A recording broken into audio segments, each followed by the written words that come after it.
America, a nation that to this very day bears the fingerprints of the very people and cultures who helped to build it. Sometimes those fingerprints come in the form of food, technology, or entertainment, and sometimes in the form of place names.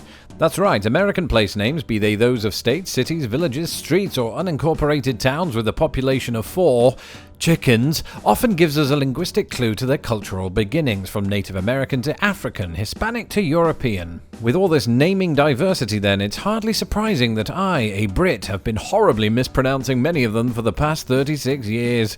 With the aid of a record-breakingly detailed list sent to me by Jim Green in Rockford, Illinois, here are 5 such instances, with plenty more in the pipeline. Situated in Lake Huron and more broadly the state of Michigan, this pristine and automobile-less island ranks highly among recommended destinations for my Finding America series, which, while we're at it, you can support at patreon.com/lostinthepond. All pledges welcome. But while the name itself appears to possess a rudimentary pronunciation, looks can be deceiving. You see, much like the state of Connecticut, the island's name is characterized by 2 things: its Native American origins and its incorporation of a silent C. Indeed, the correct pronunciation of Mackinac is better reflected in the present-day spelling of nearby Mackinac City, which, due to the influence of 18th century British colonists, is spelled like this. Whichever way you slice it though, Mackinac is not the only M word on this list. To locals who saw my first documentary on San Francisco, the general consensus seemed to be, "Lawrence, this is brilliant, wonderful, perhaps even the greatest thing on YouTube. We just have one tiny little criticism. You can't pronounce local county names for This place, whether you're referring to the county or the headlands, is not Marin, but, and I hope you spot the subtle difference, Marin. Believed to have been named after Chief Marin, I'm starting to wonder if it is chiefly Native American place names that trip me up the most. And then I remember that French is a thing.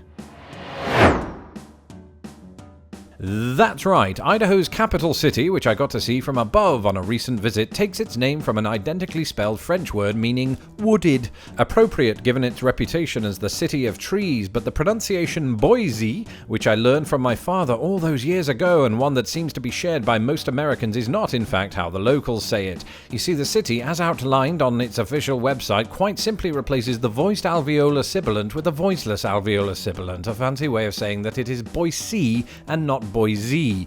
It bears noting, by the way, that neither pronunciation would convince the French, who to this very day are more likely to opt for Boise. And that's by no means the only pronunciation at odds with their own.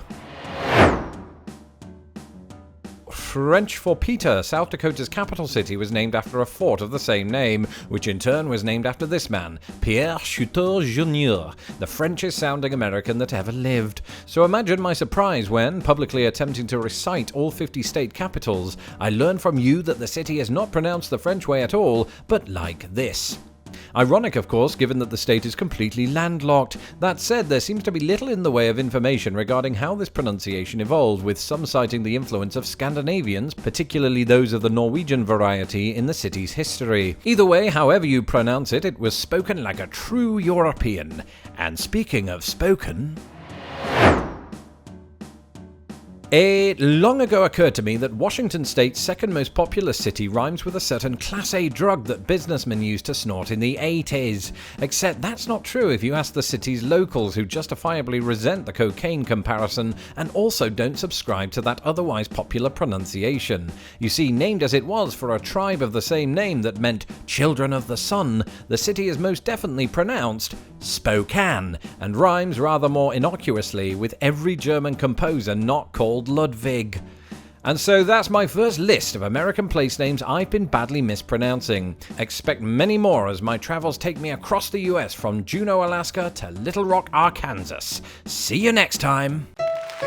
Thank you for watching this episode of Distant Words. Don't forget to hit my stupid little face to subscribe, and please share this video with the world. Hit me up on Twitter, Instagram and Facebook, and if you'd like to support this channel, please do so at patreon.com/lostinthepond.